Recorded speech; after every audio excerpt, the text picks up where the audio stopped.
ბესლანის ტერაქტიდან 21 წელი გავიდა. 2004 წლის 1 სექტემბერს 32-მა შეიარაღებულმა პირმა ჩრდილოეთ ოსეთის ქალაქ ბესლანის ნომერ 1 სკოლაში სასწავლო პროცესის დაწყების პირველ დღეს 1128-ზე მეტი ადამიანი, უმეტესად ბავშვები, ძელა დაიყვანა. თავდაპირველად რუსეთის მთავრობა მათ სუსტ რიცხვს მალავდა. ტერორისტები ჩეჩნეთიდან რუსული ჯარების გაყვანას ითხოვდნენ, თუმცა რუსულმა მხარემ ეს მოთხოვნა არ დააკმაყოფილა. 3 სექტემბერს სკოლის აღებას სცადეს რუსეთის სპეცდანიშნულების ძალებმა.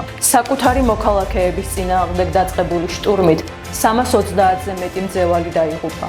მათ შორის 186 ბავშვი. გადარჩენილები და დაღუპულთა ოჯახის წევრები ამბობდნენ, რომ მაღალ ჩინოსნებმა, მათ შორის რუსეთის პრეზიდენტმა ვლადიმერ პუტინმა, არასწორად იმოქმედეს.